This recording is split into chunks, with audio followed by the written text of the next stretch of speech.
Hi all, welcome to another episode of face your exams. ഇന്ന് നമ്മൾ ഈ വീഡിയോയിൽ ആക്സെപ്റ്റൻസ് ആണ് ഡിസ്കസ് ചെയ്യുന്നത്. ഓഫർ ആൻഡ് ആക്സെപ്റ്റൻസിൽ ആക്സെപ്റ്റൻസ് എന്ന ഏരിയയാണ്.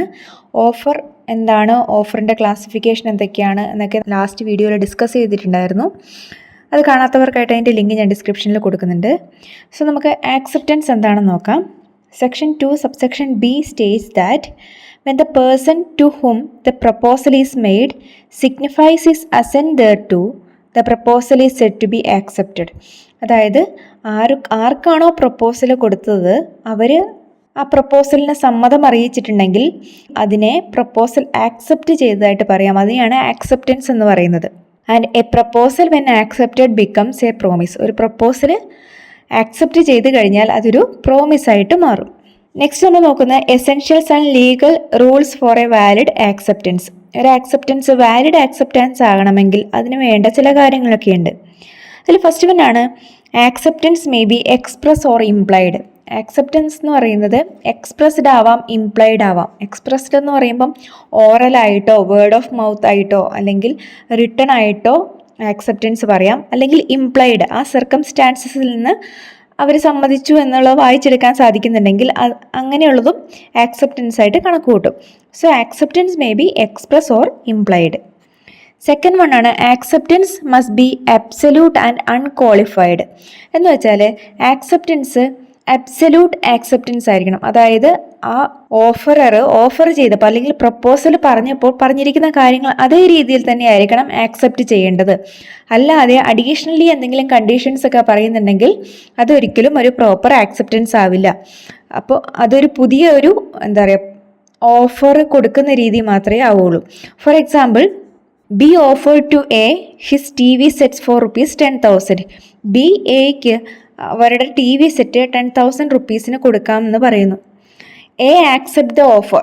എ ആ ഓഫർ ആക്സെപ്റ്റ് ചെയ്തു and tendered ₹9,000 cash down promising to pay the balance of ₹1,000 by evening. 9,000 കൊടുത്ത് TV വാങ്ങി, എന്നിട്ട് പറഞ്ഞു 1,000 രൂപ ഞാൻ വൈകുന്നേരത്തേക്ക് തരാം. അതൊരിക്കലും ഒരു വാലിഡ് ആക്സെപ്റ്റൻസ് അല്ല. കാരണം ഓഫറിൽ പറഞ്ഞിരിക്കുന്നത് 10,000 റുപ്പീസ് തരിക, എൻ്റെ TV സെറ്റ് ഞാൻ നിങ്ങൾക്ക് തരാമെന്നാണ്. അപ്പോൾ 10,000 റുപ്പീസ് തന്നെ കൊടുത്തിട്ടുണ്ടെങ്കിൽ മാത്രമാണ് അവിടെ ഒരു വാലിഡ് ആയിട്ടുള്ള ഒരു ആക്സെപ്റ്റൻസ് നടന്നിട്ടുണ്ടാവുന്നത്. നെക്സ്റ്റ് വൺ ആണ് acceptance must be communicated to the offerer. ഒരു ഓഫർ കിട്ടിക്കഴിഞ്ഞാൽ അത് ആക്സെപ്റ്റ് ചെയ്തു എന്നുള്ളത് എങ്ങനെയെങ്കിലും ഓഫററോട് കമ്മ്യൂണിക്കേറ്റ് ചെയ്തിരിക്കണം. The acceptance must be communicated to the offerer to create a binding contract. That is, the acceptor should do something to signify his intention to accept. അതായത് acceptor അയാൾ ആക്സെപ്റ്റ് ചെയ്തു എന്നറിയിക്കാൻ എന്തെങ്കിലും കാര്യം ചെയ്തിരിക്കണം. ഫോർ എക്സാമ്പിൾ, ഡയറക്റ്റായിട്ട് പറയുമോ, ലെറ്ററിലൂടെ അറിയിക്കുകയോ ടെലിഫോണിലൂടെ പറയുമോ, എങ്ങനെയെങ്കിലും അത് ആക്സെപ്റ്റ് ചെയ്തു എന്ന് അവരോട് കമ്മ്യൂണിക്കേറ്റ് ചെയ്തിരിക്കണം. നെക്സ്റ്റ് വൺ ആണ് acceptance must be made within a reasonable time. ഈ ആക്സെപ്റ്റൻസ് എന്ന് പറയുന്നത് റീസണബിൾ ടൈമിൻ്റെ ഉള്ളിൽ തന്നെ ചെയ്തിരിക്കണം. ഒരു ഓഫർ കൊടുക്കുന്ന സമയത്ത് ആ ഓഫറിൻ്റെ ഉള്ളിൽ ഇത്ര ടൈമിൻ്റെ ഉള്ളിൽ ആക്സെപ്റ്റൻസ് അറിയിക്കണം എന്ന് പറയുന്നുണ്ടെങ്കിൽ അങ്ങനെ തന്നെ അറിയിക്കുക. ഇല്ലെങ്കിൽ ടൈം ഒന്നും പറയുന്നില്ലെങ്കിലും within a reasonable time acceptance അറിയിച്ചിരിക്കണം. നെക്സ്റ്റ് വൺ ആണ് acceptance must be according to the mode prescribed or usual and reasonable mode. Acceptance എങ്ങനെയാണ് അവരെ അറിയിക്കേണ്ടത്, അത് ആ ഓഫർ കൊടുക്കുന്ന സമയത്ത് കൃത്യമായിട്ട് പറഞ്ഞിട്ടുണ്ട്. എന്നെ ലെറ്ററിലൂടെ തന്നെ അറിയിക്കണം, അല്ലെങ്കിൽ എന്നെ ടെലിഫോണിലൂടെ വിളിച്ചറിയിക്കണം എന്ന് പറഞ്ഞിട്ടുണ്ടെങ്കിൽ ആ മോഡിലൂടെ തന്നെ ആക്സെപ്റ്റൻസ് അറിയിക്കണം. എന്നാൽ പ്രത്യേകിച്ചൊന്നും പറഞ്ഞിട്ടില്ലെങ്കിൽ ഒരു റീസണബിൾ ആയിട്ടുള്ള മോഡ് കറക്റ്റായിട്ട് ആ ഓഫർ കൊടുത്തിരിക്കുന്ന ആൾക്ക് ആക്സെപ്റ്റൻസ് അറിയും, ആക്സെപ്റ്റ് ചെയ്തു എന്നുള്ള കാര്യം അറിയുന്ന രീതിയിൽ അവരെ അറിയിക്കണം. അതാണ് ആക്സെപ്റ്റൻസിൽ പറയുന്ന മറ്റൊരു റൂള്. നെക്സ്റ്റ് വൺ ആണ് the acceptor must be aware of the proposal at the time of the offer. That is, accept ചെയ്യുന്നയാൾ ആ ഓഫറിനെ കുറിച്ച് കൃത്യമായി അവെയർ ഉണ്ടാവണം. If the acceptor is not aware of the existence of the offer and conveys his acceptance, no contract comes into being. അതായത് ഇയാൾ അറിയാതെ ആ ഓഫറിനെ കുറിച്ച് ഒന്നും അറിയാതെ ചുമ്മാ ആക്സെപ്റ്റ് ചെയ്തിട്ടുണ്ടെങ്കിൽ ആ ഓഫർ ഒരിക്കലും ഒരു കോൺട്രാക്റ്റ് ആയിട്ട് മാറില്ല. നെക്സ്റ്റ് വൺ ആണ് acceptance cannot be implied from silence. ഒന്നും പറയാതിരിക്കുന്നതുകൊണ്ട് അത് ആക്സെപ്റ്റഡ് ആണെന്ന് ഒരിക്കലും കണക്കാക്കാനായിട്ട് സാധിക്കില്ല.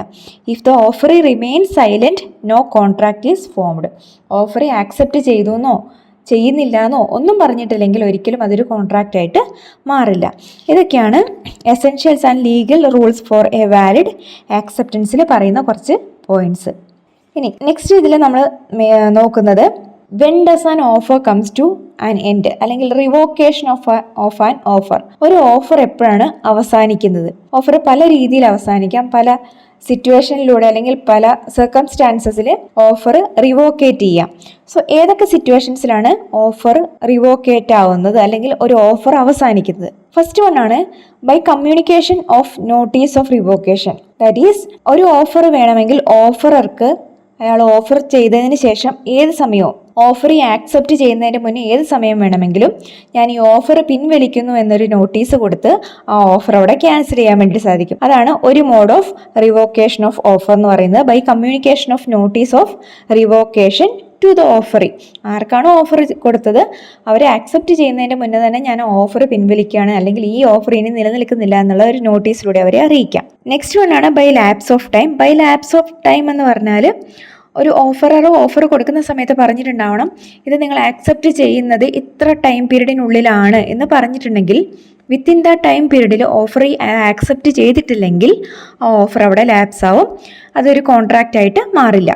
നെക്സ്റ്റ് വൺ ആണ് by the failure of the acceptor to fulfil a condition precedent to the acceptance. അതായത് ആക്സെപ്റ്റ് ചെയ്യുന്നയാൾ ഓഫർ കൊടുത്തിരിക്കുന്നതിൽ പറഞ്ഞ് ഏതെങ്കിലും കണ്ടീഷൻസ് ഫുൾഫിൽ ചെയ്തിട്ടില്ലെങ്കിൽ അങ്ങനെയുള്ള ഓഫർ ഒരിക്കലും ആക്സെപ്റ്റഡ് ആവില്ല, അല്ലെങ്കിൽ ആ ഓഫർ അവിടെ ക്യാൻസൽ ആവും. ഫോർ എക്സാമ്പിൾ ഒരാൾ ഒരു ഓഫർ പറയുമ്പോൾ അതിൻ്റെ കൂടെ അഡീഷണൽ ആയിട്ട് 2 കണ്ടീഷൻസ് കൂടെ പറയുന്നുണ്ട്, ഇതും കൂടെ കംപ്ലീറ്റ് ചെയ്യണമെന്ന്. എന്നാൽ അത് ആക്സെപ്റ്റ് ചെയ്യുന്നയാൾ 2 കണ്ടീഷൻസും ഫുള്ളായിട്ട് കംപ്ലീറ്റ് ചെയ്യുന്നില്ല എങ്കിൽ ആ ഓഫർ അവിടെ ക്യാൻസൽ ആവുന്നു.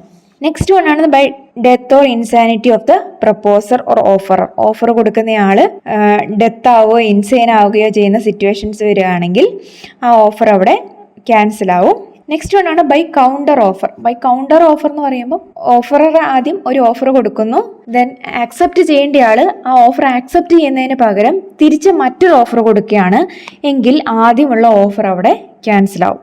അതാണ് കൗണ്ടർ ഓഫർ എന്ന് പറയുന്നത്. ഒരു എക്സാമ്പിൾ പറയാനാണെങ്കിൽ എ എന്ന് പറഞ്ഞയാൾ ബിക്ക് 25 ലക്ഷത്തിന് ഒരു വീട് വിൽക്കാൻ വേണ്ടിയിട്ട് ഓഫർ കൊടുക്കുന്നു. എൻ്റെ വീട് ഞാൻ നിങ്ങൾക്ക് തരാം, 25 ലക്ഷം രൂപയാണ്. ബി അത് ആക്സെപ്റ്റ് ചെയ്യുന്നു, പക്ഷെ പറയുന്നു 20 ലക്ഷം രൂപയ്ക്കാണ് ഇത് ആക്സെപ്റ്റ് ചെയ്യുള്ളൂ എങ്കിൽ അതിനെ ഒരു കൗണ്ടർ ഓഫറായിട്ടേ പറയാൻ വേണ്ടി പറ്റുള്ളൂ. അപ്പോൾ ആദ്യത്തെ 25 ലാക്സിൻ്റെ ഓഫർ അവിടെ ക്യാൻസൽ ആവും. നെക്സ്റ്റ് വൺ ആണ് ബൈ റിജക്ഷൻ. ഓഫർ റിജക്റ്റ് ചെയ്തിട്ടുണ്ടെങ്കിൽ ഓഫർ അവിടെ ക്യാൻസൽ ആവും. എ ബിക്ക് ഒരു ഓഫർ കൊടുക്കുകയാണ്, ബി അത് ആ ഓഫർ കേൾക്കുമ്പോൾ തന്നെ റിജക്റ്റ് ചെയ്യാണ്, എനിക്കിതിൽ താല്പര്യമില്ല എന്ന് പറയുകയാണെങ്കിൽ ആ ഓഫർ അവിടെ റിവോക്കേറ്റ് ആവും. ആൻഡ് ലാസ്റ്റ് വൺ ആണ് an offer lapses by subsequent illegality or destruction of subject matter. അതായത് ഒരു ഓഫർ കൊടുത്തതിന് ശേഷം പിന്നീട് അതിലെന്തെങ്കിലും ഇല്ലീഗാലിറ്റി വരികയാണ്, അതായത് പിന്നീട് നിയമത്തിൽ എന്തെങ്കിലും മാറ്റം വന്നത് ലീഗലി പോസിബിൾ അല്ലാത്ത സിറ്റുവേഷൻസ് വരികയാണ്, അല്ലെങ്കിൽ സബ്ജക്റ്റ് മാറ്റർ എന്താണോ നമ്മൾ കൊടുക്കാൻ വേണ്ടി വിചാരിച്ചത് ഓഫർ ചെയ്തിരിക്കുന്നത് ആ സബ്ജക്റ്റ് മാറ്റർ ഡിസ്ട്രോയ് ആയി പോവുകയാണ്, അല്ലെങ്കിൽ നശിച്ചു പോകുന്ന സിറ്റുവേഷൻസ് ഒക്കെ വരികയാണെങ്കിലും ആ ഓഫർ അവിടെ ക്യാൻസൽ ആവും. സോ ഈ സിറ്റുവേഷൻസിലൊക്കെയാണ് റിവോക്കേഷൻ ഓഫ് ആൻ ഓഫർ നടക്കുന്നത്, അല്ലെങ്കിൽ ഒരു ഓഫർ എപ്പോഴാണ് അവസാനിക്കുന്നത്. സോ ഇങ്ങനെയുള്ള പല സിറ്റുവേഷൻസിൽ ഓഫർ ക്യാൻസൽ ആവുകയോ അല്ലെങ്കിൽ ഓഫർ കംപ്ലീറ്റ് ആവുകയോ ചെയ്യാം. ഓക്കെ, സോ ഇതാണ് നമുക്ക് ആക്സെപ്റ്റൻസ് ഓഫ് ആൻ ഓഫറിനെ കുറിച്ച് പറയാനുള്ളത്.